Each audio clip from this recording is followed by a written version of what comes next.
Good morning, everyone. Welcome to Accuracy in America. I'm your host, Don Irvine, joined by my co-host, Brian McNichol. Hello, deplorables, drags, despicables, chumps, Neanderthals, semi-fascists, and of course those dog-faced body soldiers. So we're casual once again today because I thought Brian was still on vacation and he had rolled in early this morning. So we needed a little wardrobe change because Brian prefers this over getting his neck all tightened up with that tie. That's right. Being choked up. All right. How was the vacation? Looked like you had a lot of fun. It was excellent. We went to Myrtle Beach for the basketball. Then we went to Louisiana.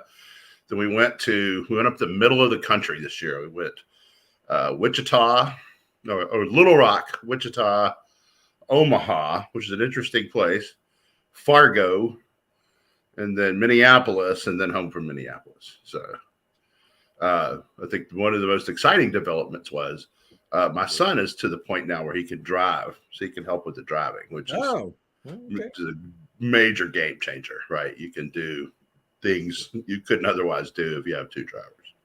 What about MK? MK doesn't really like it.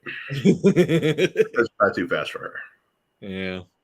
A little extra pressure anyway with the parents, everybody in the car, and these areas is like, I've never been here before.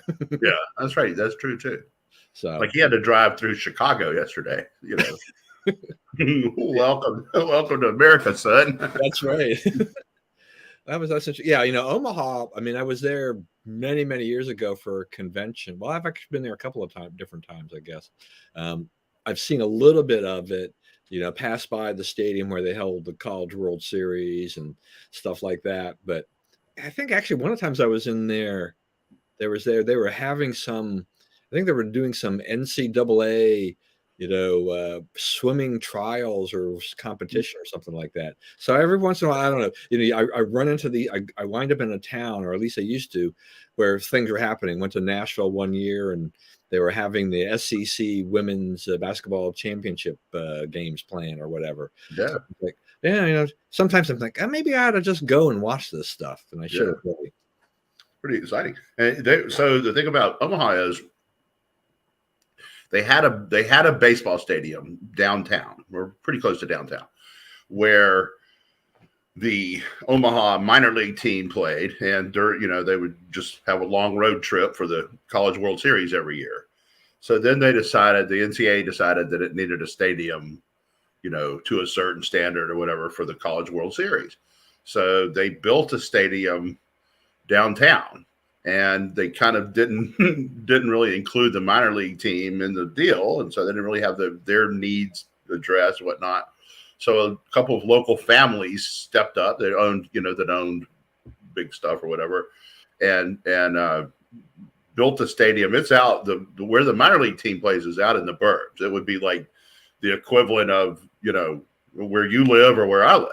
Like putting one in Gaithersburg, putting one in Reston. It's way out in the suburbs. The only thing near it is housing developments. It's not anywhere in the middle of downtown at all. But it's a nice little minor league stadium. It's also not huge, right? The one downtown they call Charles Schwab Stadium, where they play the World Series. It's a huge stadium, and it's a beautiful stadium, right? But it's not minor league baseball. Day in and day out, you don't draw that big a crowd. So they're kind of lost. It kind of looks like there's nobody there.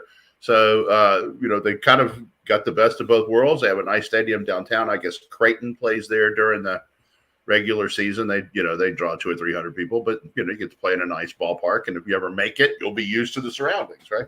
Yeah. But the minor league team plays out in the suburbs. So interesting setup there.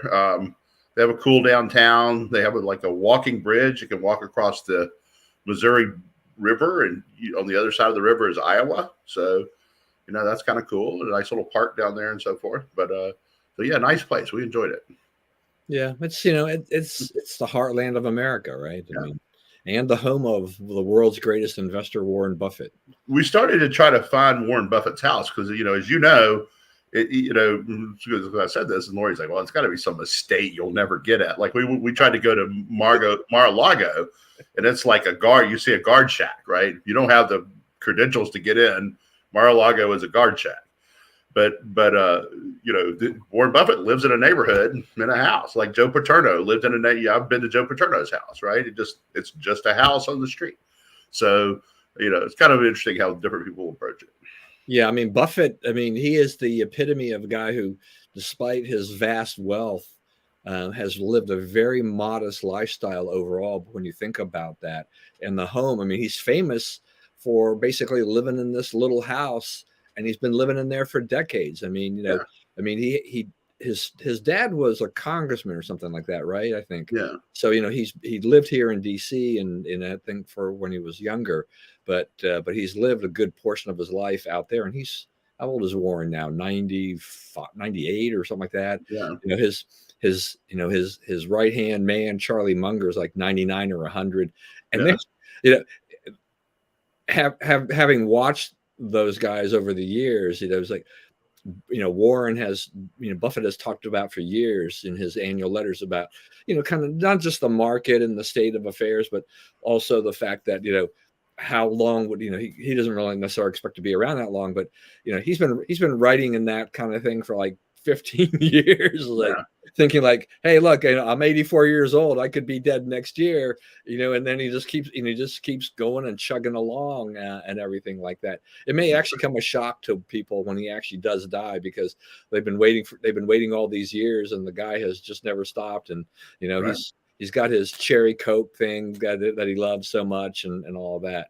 But amazing man, coming from small town America, and actually our current church mission leaders are from Omaha, so they have they were in the investment field before he retired at a very young age.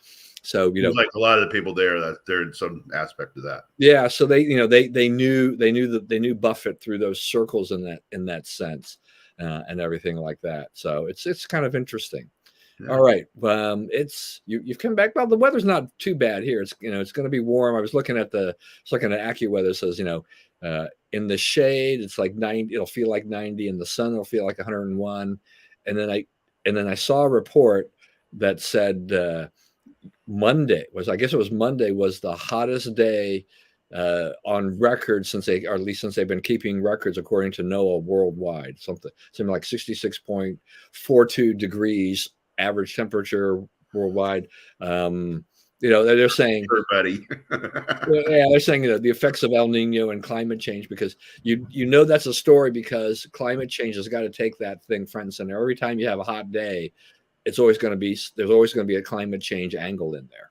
Well, I'll tell you what. So at the end of the winter, the La Nina collapsed, and it's being replaced by an El Nino, but it's in the process of happening. And it happened in a rush, in a more of a hurry than we're accustomed to with these things.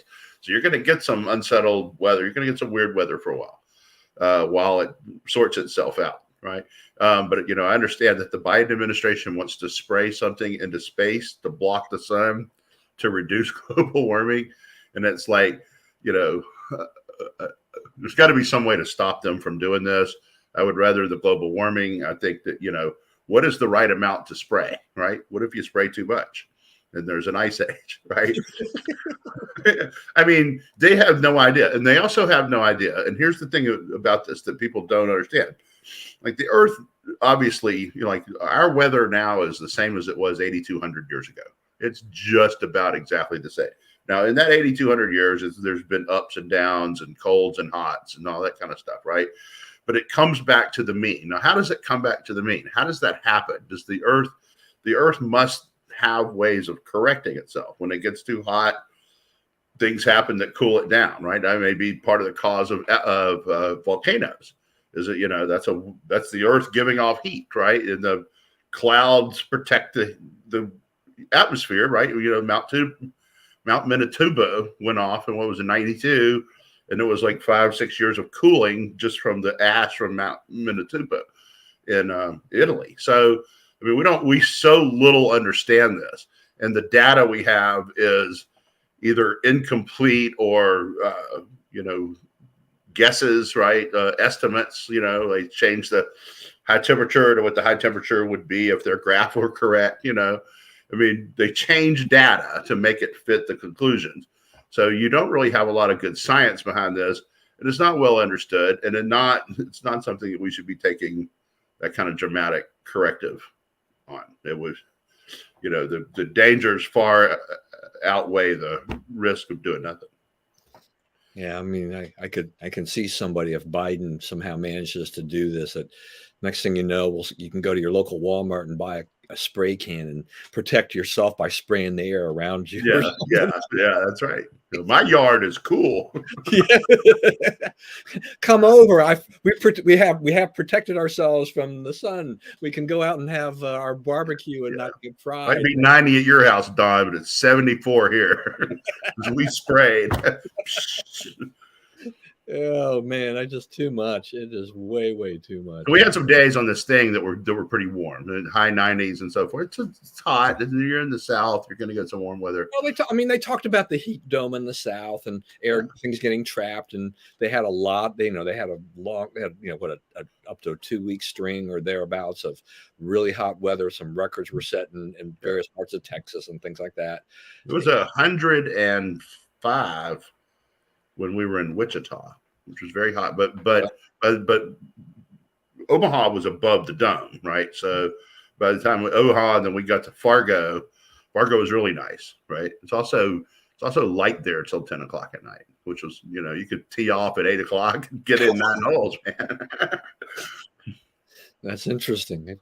I can't say I've ever been to Fargo. I mean, the only thing I think about Fargo is, like, wasn't there a movie and a TV show or something about it? Yeah, we checked out some of the movie, TV show stuff when we were up there. It's pretty cool. Got big on fracking too, I think, a few years ago too. Right? Yeah, from North. Yeah, there's a lot of, they were talking about, hey, my cousins were talking to me, they're like, hey man, they got good jobs here. They $28 a gallon an hour to work for Walmart. And $28 to flip burgers, right? Because they need so many people. She's saying it's hard to go to a restaurant because it's like Houston in the early 80s. They don't have people for restaurants. Everybody's off making bigger money doing other stuff. Interesting. Yeah. All right. Where are we with this whole Russia-Ukraine situation? I mean, I guess there's a lot of speculation exactly what is the future of Prigozhin, and I guess Putin is basically, has taken over, or is in the process of taking over the Wagner group or whatever. Zelensky said something about, this for him is on ending until, they can end the occupation in Crimea and things like that. And Ukraine is making some progress, I guess, kind of slow and steady, but it's just a slog, is it not? It's a slog. Ukraine is, they're using up their stuff. We're coming to the end of what they can do without, dollar for dollar doing it with our help, right? So there is some concerns there. Using up their stuff.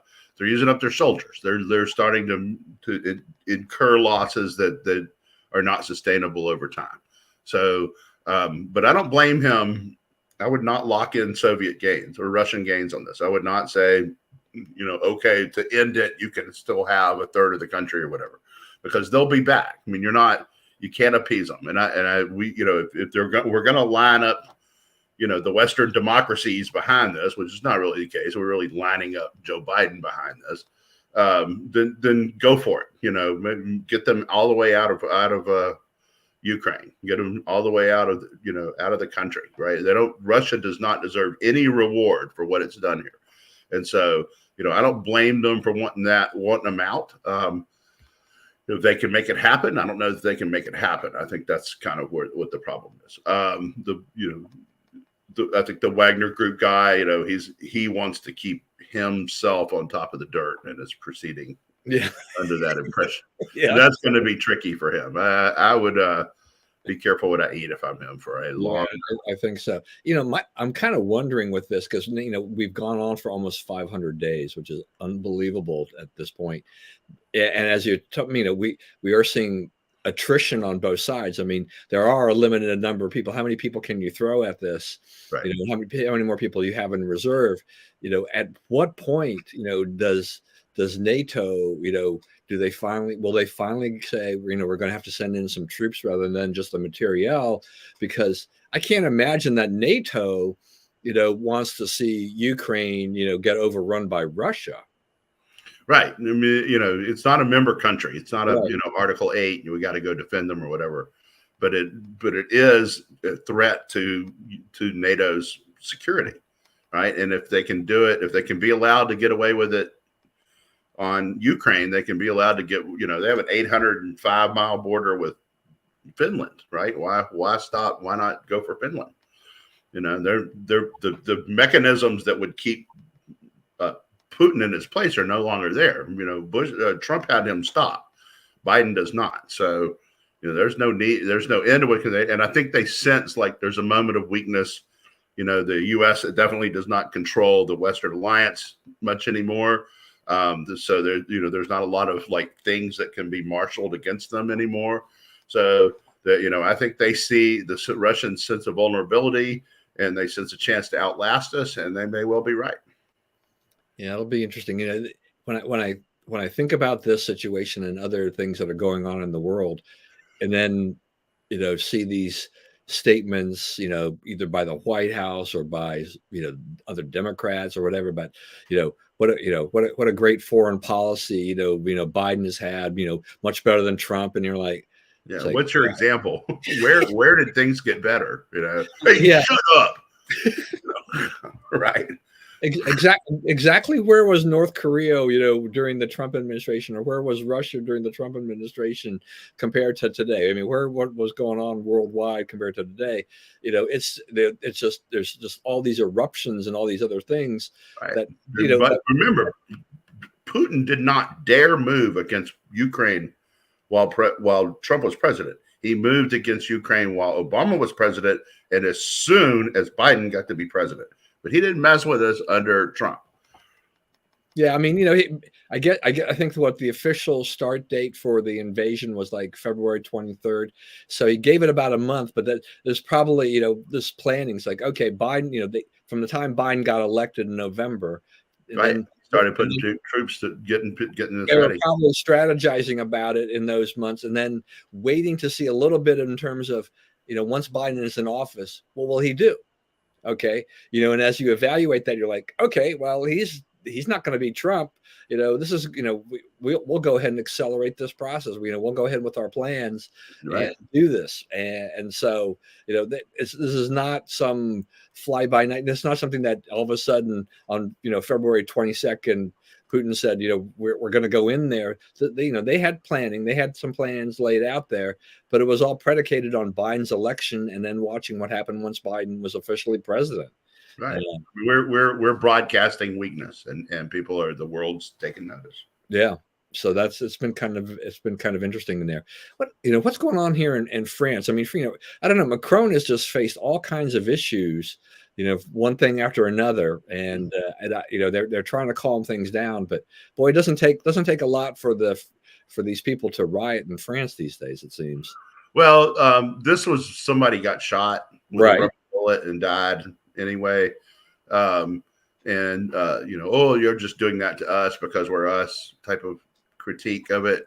But I mean, they have, from my understanding of this, they have a lot of Cabrini Green situations in France, certain places where, big, huge, thousands and thousands of people living in these high-rise apartment slums, basically.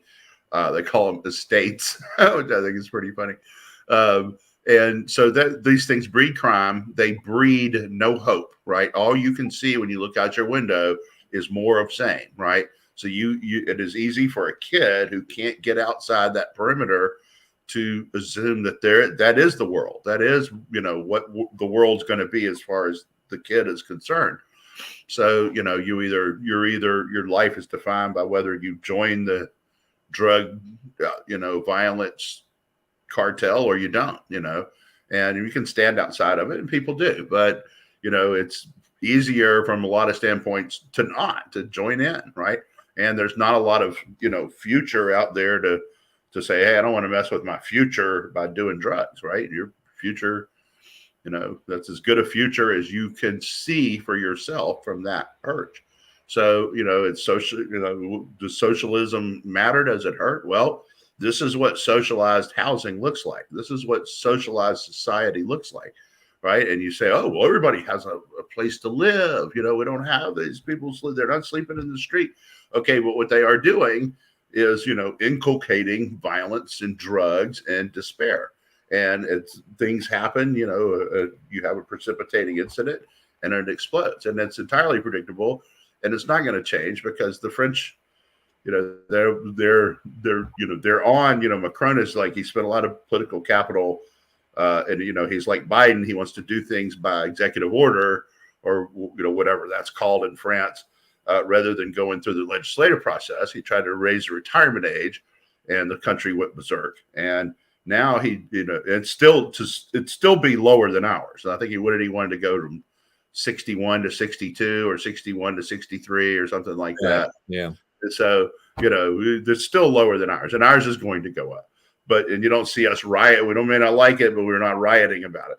So, you know, he lost a lot of political capital. He's not seen as someone who can, you know, keep the boot down for what he wants to do. Right? He's now someone you can move him off his positions by rioting and disrupting the country. If you show someone that you're susceptible to that kind of influence, then you're going to see a lot of that kind of influence. Yeah, I mean, they were just not effective on taking care of the yellow vests and all these kinds of things sometimes, you know, and as you're talking about what's happening there, you know, with the situation, I mean, you know, France for a number of years has struggled with this huge influx of Africans, lots of them, majority of them Muslim, and they wind up in this slummy area, you know, that is equivalent to what Cabrini Green was, you know, in Chicago, Illinois, and in the Illinois area, and so that does. I mean, they were just fostering this. It was terrible. I mean, what happens in there is no future. They wind up, you know, high crime, drug dealing, et cetera, et cetera. France has never really been able to figure out how to deal with that segment of population. And it's a big part of the population. I mean, it has grown tremendously over the years. And so it's like a powder keg anyway. I mean, it won't take a lot to set them off. Some kid gets shot, you know, and then so that, you know, once again, that was just the spark you needed to set this thing off. It's not the first time they've rioted in that sector, and it will not be the last time they rioted. Right. But remember, America's leftists would do this to us if they had the chance. This is what they want to do to us. Yeah. Yeah. I mean, and I think you make a good point. I mean, the interesting thing is just that, you know, except for when you have these Antifa and some of these kooky things that have happened, you know, in the last few years, you know, where we saw downtown areas, you know, in Portland and Seattle, things like this, you know, where they were getting overrun by these rioters, and elsewhere around the country. In general, you don't see these large scale outbreaks, you know, happening, but they do happen. They will happen in Europe. And you mentioned how, you know, they call these estates. This is a kind of an odd term in Europe, you know, where they use estates to talk about these developments, and you're like, it seems to be, it doesn't really matter what shape your house is in, your apartment is, you're in a state. That is that is the generic term. Chateau. Yeah. Yeah. So I mean, I don't know how many times I've seen, you know, a state, you know, referenced in whether or not it's on the news or in a TV show or things like that emanates from Europe, and it's just like, yeah, not quite what Americans would consider estates. Yeah, so like one of my stops on my trip, we spent a little bit of time in downtown Minneapolis, and a lot of the riffraff have been pushed off the streets that people use for tourist stuff. Like I think Taste of Minnesota was going on while we were there, which Minnesota's really good at food. They're good at my kind of, you know, fried fattening food, but they're you know, they are good at it, and they do a lot of good stuff with food. But they, so like the areas that if you're a tourist you would normally see have been scoured, right? They've moved people off. But if you go, like, you know, I was kind of glad this happened. We took a couple of wrong turns getting out of there, and so we ended up going through some places where, like, under bridges there were hundreds of people living. just not just a few tents, but packed in, and there you could see people run around chasing each other and so forth. And so you're like, okay, what if you're a kid growing up in that environment? What's your prospects? What's your future? That's what leftism gives you, right? That's the leftist life.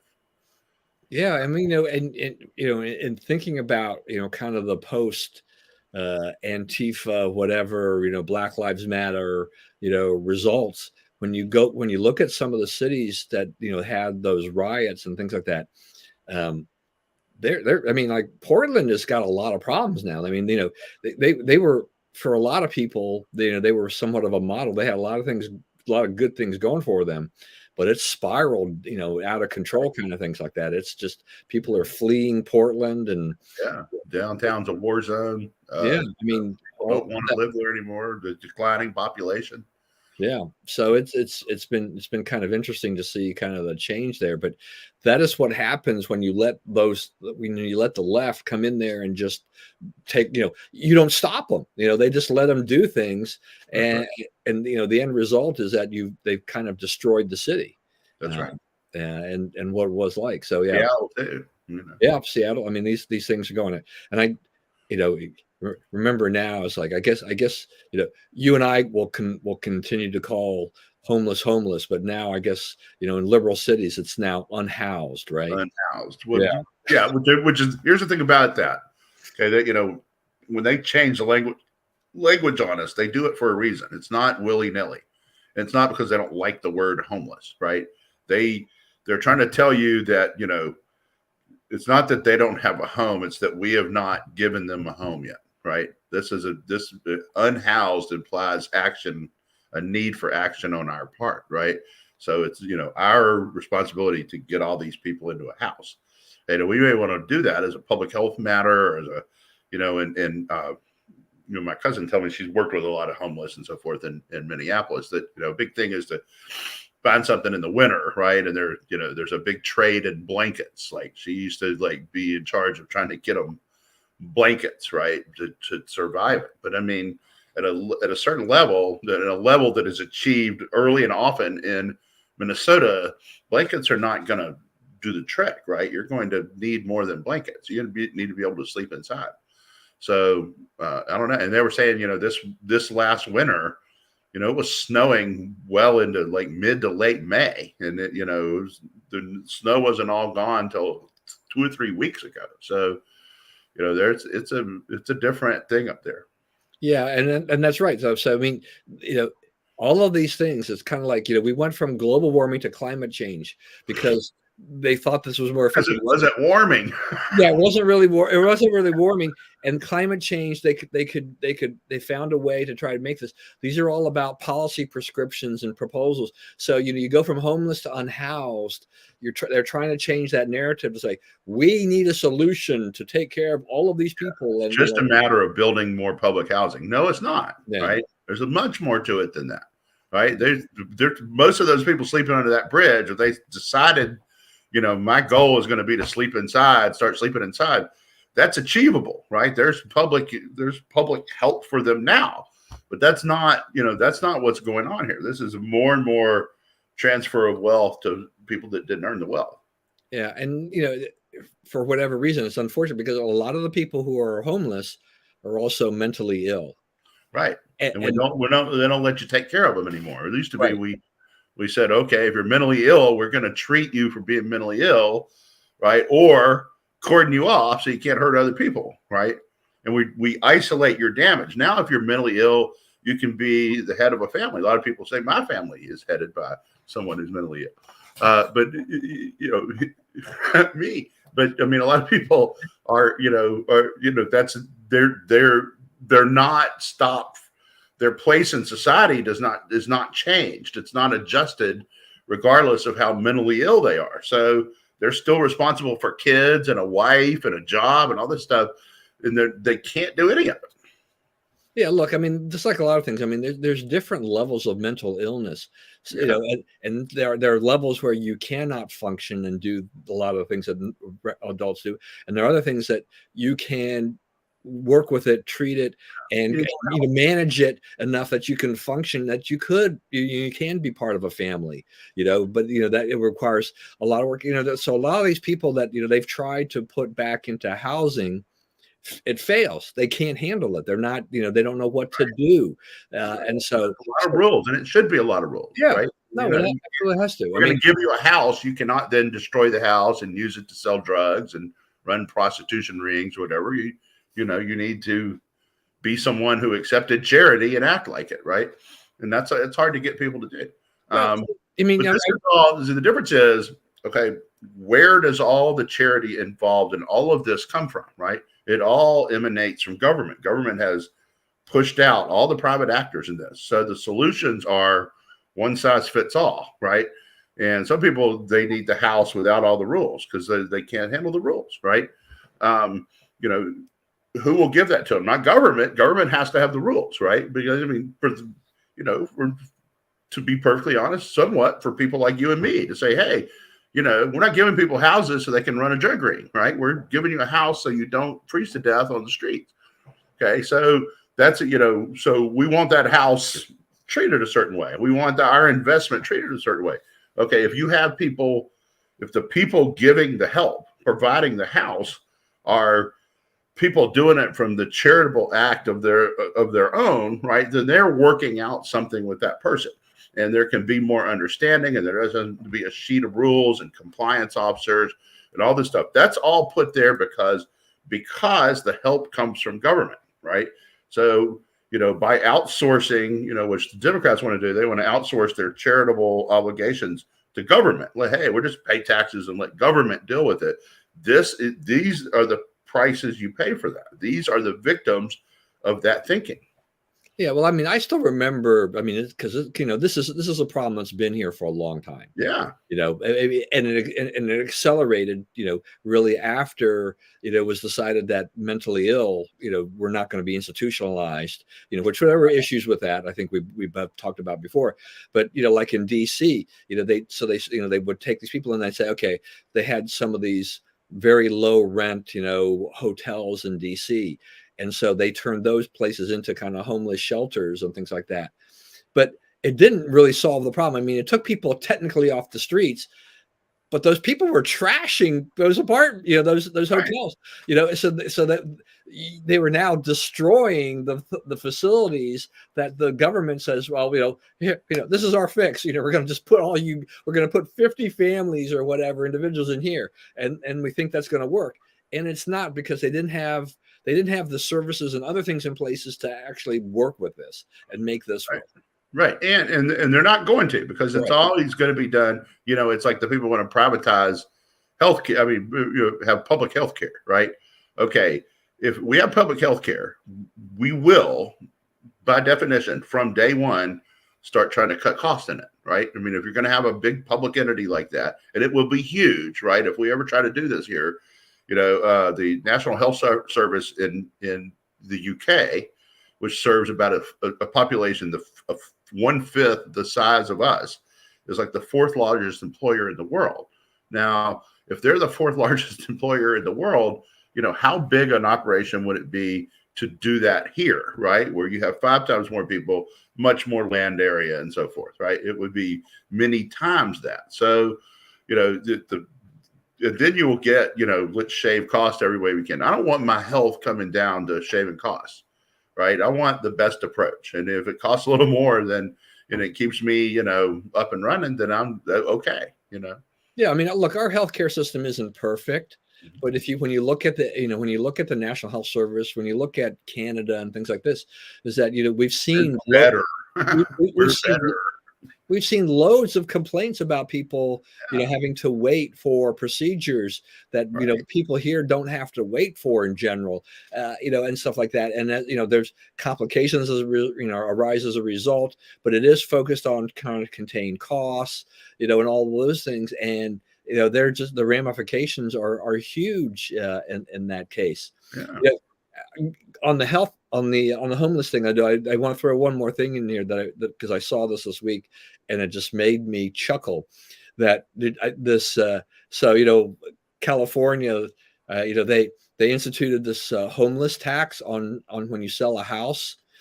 Anything over $5 million, there's a tax, and that there's a specific tax that funds homeless, initiatives, right, and everything like this. So what did people do?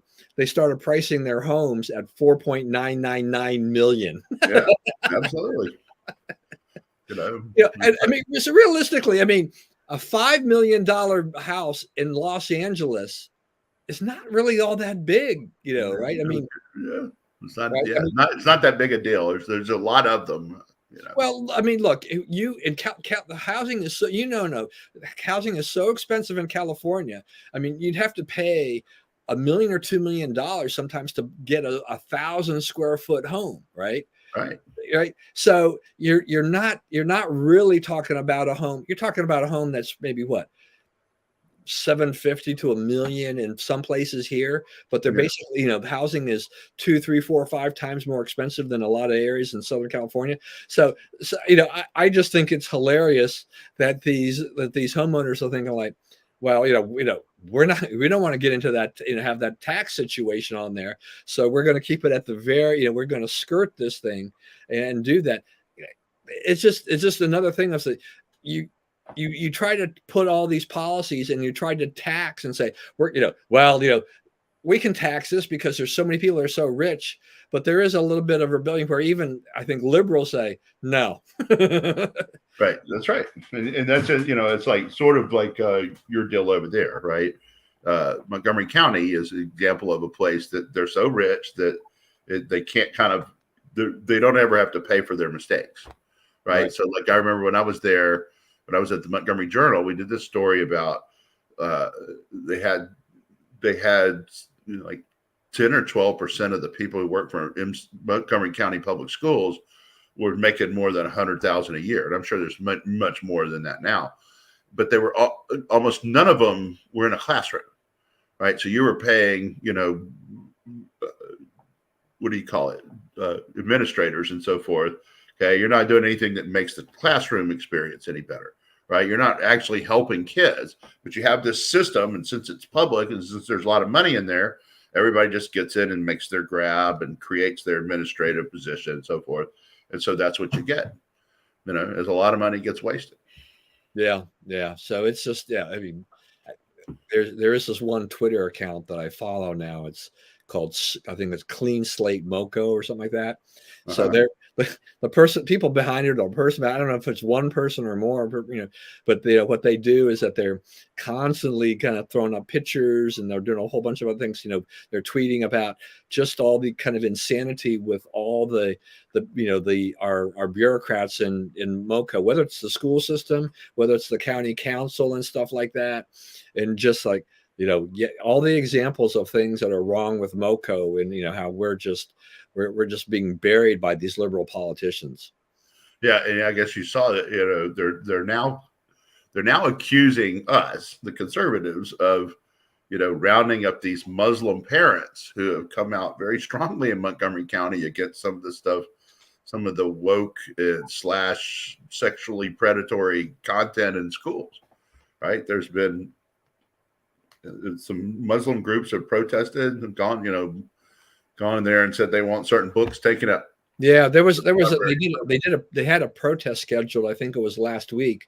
Matt Foldy, who I don't know if you've ever heard of. Matt was been a young conservative in Montgomery County. Then he went to work for the Washington Free Beacon, and then he stepped into the congressional CD6 race. And I don't know what he's exactly doing anyway, but apparently he went over there to the only problem was that we've had all this rain, so I think they were out there. Some of them stayed around, but we had another one of those afternoon thunderstorms by the school board. But he had taken a picture of just kind of the diverse nature of these parents protesting things like that, which doesn't make the liberals happy at all. Right, because they've gone too far on this, and they don't really know what to do because they don't want to look like they're surrendering, but they've lost the public, and they seem to know this and are grappling with what to do about it. Yeah, it's just amazing. still kind of in July 4th mode here. I decided to wear my, put my flag here. That's part of the reason to go casual anyway. But there, once again, violence over the weekend in various places. We had it in DC. We had the block party in Baltimore. There was a thing in Philadelphia. And then always what the reaction always is like, we have to do something about guns in America and the gun crime and all this kind of stuff. But there's a lot of people outside on the 4th of July, and you can find the people you're looking for. They don't hide that day, right? So I mean that's actually it's not news, right? Yeah. Well, happens on the 4th of July every year. Yeah, and the guy in DC, what wasn't the report though? I mean, he was wearing like body armor or whatever. I mean, this was not an accident. There was intent by this person. Yeah, he appears to have been nuts too. I don't think he was trying to kill anybody in particular. He was just trying to kill some people. So, there's nuts. I mean, we're not dealing with the nuts. We're not dealing with loneliness. We're not dealing with how mean people are being to each other. Right? That's not taking the gun away is not going to fix any of that. They'll find a way to do their damage. And a lot of the stuff. I mean, you look at us kind of pre-COVID and post-COVID. I think a lot of this has gotten worse because all that lockdown stuff, all the stuff that the government did, created situations where I think exacerbated issues with a lot of these people. And this is what happens. I think you can say there's a cause and effect for what the government did. When you're sitting in your basement, right? And you're not allowed out, right, because of COVID lockdowns or whatever. It's real easy to become angry, right? And you can then find people online who are just as angry about what you're angry about, So then you're not talking to leavening forces, right? You're not talking to people and say, "Oh, that's not all that big a deal," and actually, there's a pretty good explanation for it, whatever it is, right? You're talking to people who are also angry. So it's like, did you even think about this reason to be angry on this? Oh no. So now I'm angry about even more stuff. So all that stuff was able to cook and permeate and, get inside of people. And so coming out of it, like we've talked about it, even in basketball, it's harder for people to take instructions now. It's harder for people to translate your instructions into actions now. And that's just, coaching young kids. I mean, they're not being defiant or violent. They just get them to understand has been a different kind of challenge. So, you have a lot of things moved there, and it was, the big government solution was allowed to be implemented, and it was hugely damaging to the country. These people have got a lot to answer for. Yeah, that's interesting. You said that about the coaching aspect of it, because I hadn't really thought about it. But we've seen report after report after report come out about the learning loss. The effect, the deleterious effect that all the lockdowns had and all remote learning had on the students. But yeah, I mean, that's an important point though, is because it is really kind of basic to take instructions. I mean, this also says classroom instruction in terms of, things the teachers, the coaches were used to saying. They could go and they could tell these things to the students and to the players, and the players would process it and then act on it and then follow those instructions. But all these things where they're not in those situations, when they couldn't be with other people, when they couldn't feed off of other things, and they couldn't learn in a good environment. Yeah, it's like, well, wait a minute. I don't understand how to process this anymore. Awareness of others seems to be gone. Awareness of absolutely why someone else might do that differently seems to be gone. It's like all seen through the prism of me. Yeah.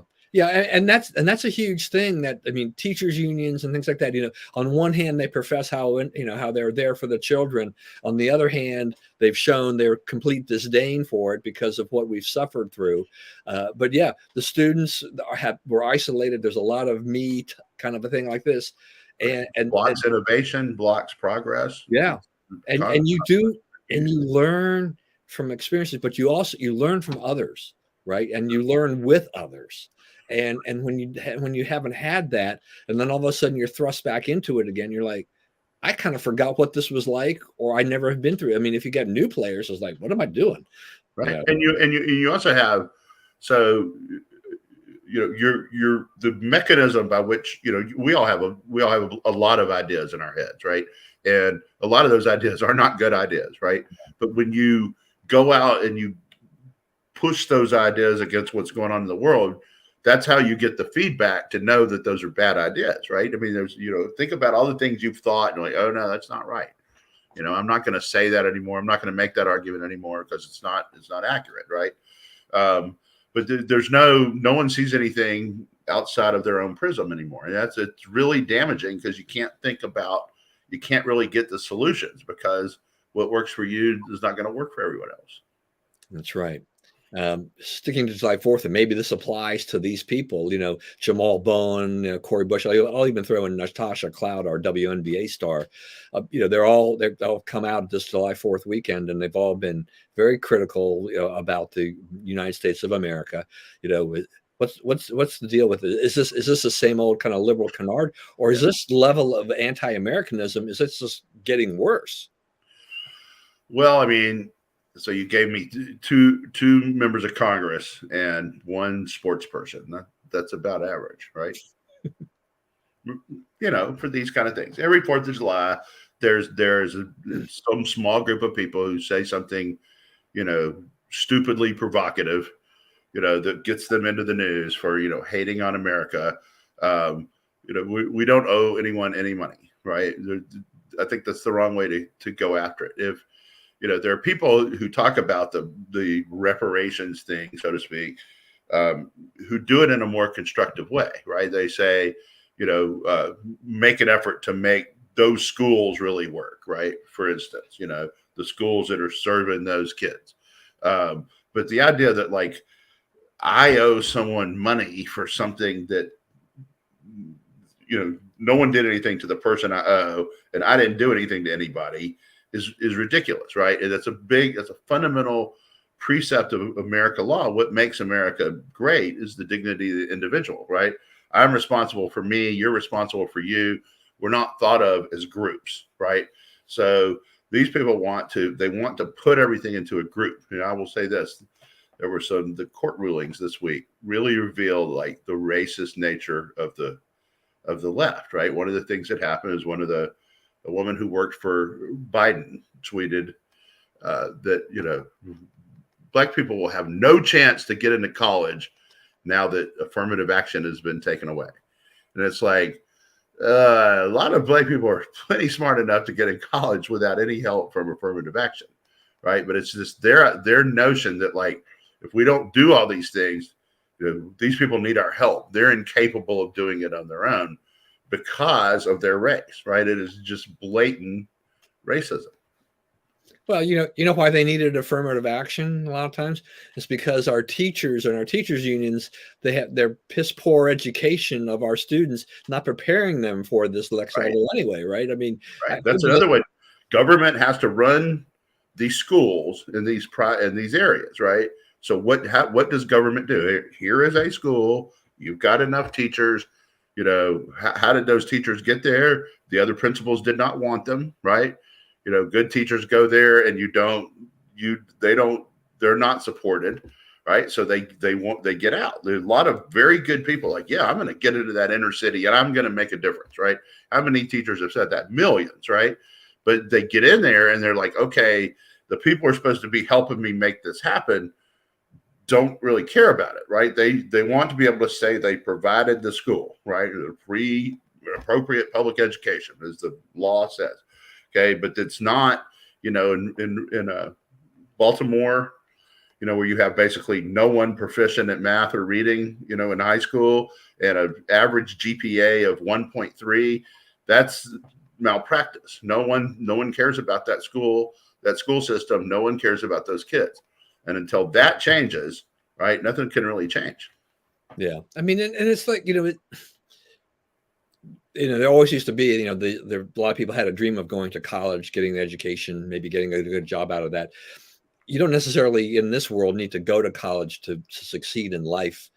Things have changed dramatically, but you also the whole value statement of college is in flux. Yeah, it really. Do you need this, and what of this do you need, and And does it matter whether you go to Harvard or George Mason?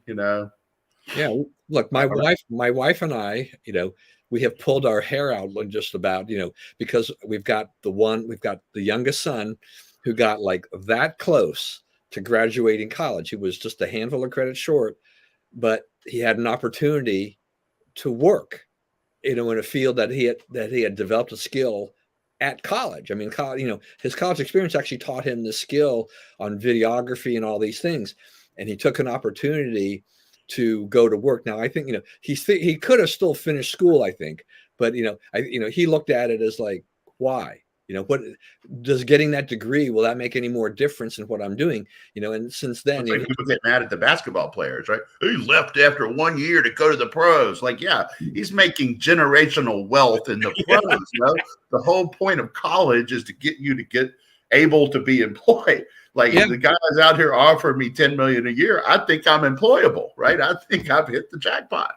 Yeah, and right. So he took the first job and parlayed into another job, for which he's been able to, I think, since he started that other job. I mean, I think he's increased the salary by like 30% or whatever, and he's a pretty happy camper, with all of that overall. And so I look at him as like, he's succeeded. I cannot, as a parent, I'm like, what am I supposed to tell him? It's like, you have to get that degree. Yeah. You have to be like your brother and sister. I want that sheepskin. Yeah.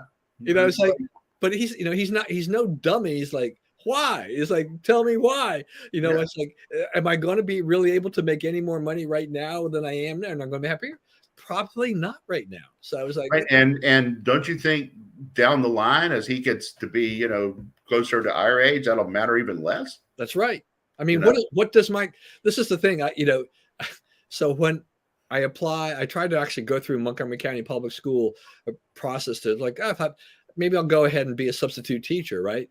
Well, one of the things is that you've got to like send your transcripts or do something or other. It's like, I graduated college so long ago, I don't even think they're on electronic format. I don't even know how to do this. And like, do you want somebody who's been around and has got decades of experience in the real world, but you've got your system is so rigid? I have no way to get, I don't know how to get around that. And you have a shortage of substitute teachers, but your requirements are like this. It's like, I don't know. It's like, I don't think it really matters in my case to have all that other stuff, at this time, And it was like I guess DeSantis, in Florida, he made it where they could, if you served in the military, you could get into the pool. Right. Instead of showing me your transcripts, you show that you served in the military or their spouses. Right. Okay. So he's saying reliable people with life experience can do this. And he's right. Right. Not all of them, you shouldn't be required to hire every military person who wants to teach in Florida. Right. But some will be people like you who very well could be teachers. It could be good teachers, or it could be, aides or whatever it is they need, without all those qualifications and so forth. Yeah. All right. Let's go ahead and wrap it up. We had a lot we didn't get to. We sure did. Okay. One of the things I want to talk about is this morning, U.S. Federal District Judge in Louisiana, in fact, in Shreveport, has ruled that the Biden administration has got to stop telling social media companies what conservative content to censor. I have no faith that this order will be followed in any way, but it is out there and they are on the record. So it does show you that someone on the official side of things is noticing what has happened here and that maybe some of this will be addressed. Yeah, I mean, there's so much. It's just been kind of interesting to see. I mean, what's going on there. I mean, we talked a little bit about the Supreme Court decisions, and now, I mean, what was Biden's reaction about the court? What did he say? It's not legit, he had something, with he made some derogatory. It's a wrong court. Wrong court or something. I think he said it was the wrong court. Yeah. So now the liberals are obviously up in arms and they're trying to think, it's reviving nothing about we got to reform the court and pack the court and all of this stuff. So we'll have to wait and see, how that affects, how much effect that has on the future. But, the decisions were correct. Yeah, that's right. Affirmative action and the student loan thing was definitely, I think Yeah, that was a no-brainer. The thing about the student loan is like, how did 3 people vote against that? Right? Where in the Constitution does a president get to spend $600 billion on his own? Yeah, well, go ahead. As much as the liberals talk about, I mean, others say, we don't want to politicize the court or whatever, things like this, and exactly what they want. But that's what they want. And this is, why did those 3 vote against it? Is because it's like this is all politics for them. Right. That's right. It's all politics. There's no legal principle. That ruling told you that, because that was just, you could be all for affirmative action, but you still have to admit that that's not the way to do it. Also, it looks like they found Hunter's cocaine stash in the White House. I threw that in there. It's like, we don't know if it's, but it makes for fun speculation, right? It makes for fun speculation. It was in the, the other thing is like, there's something special about it because they've already told 3 stories about where this cocaine was. So, and more to come probably. So it looks like that was a pretty direct hit. And I think it just sort of crystallizes for people, how irresponsible these people are. My final word here will be that congratulations to the state of Washington that your climate policies have now pushed the average price of gas to $4.97, topping California. And there's probably no end in sight because they just keep lopping on these rules that add costs for those that are producing gas, and the consumers are taking a hit. Yeah, we saw tons and tons of Washington plates driving out of Washington on this weekend, right? We talked about that. So, yeah, it's in bad shape. As a state, a beautiful state, should be in great shape, but it's terrible because of leftist politics. All right. Well, thanks for everyone for joining us today. Hope you had a great 4th this yesterday and everything like that. Remember, as always, stay safe and stay well. Remember, we live in the greatest country in the world. Do not let anyone tell you otherwise. As evidenced by yesterday, we got to stand up for our flag and our country. And as always, God bless America. And we will see you again next week, and we'll know the All-Star game results by then. That's right. All right. We'll see you then, everybody. All right.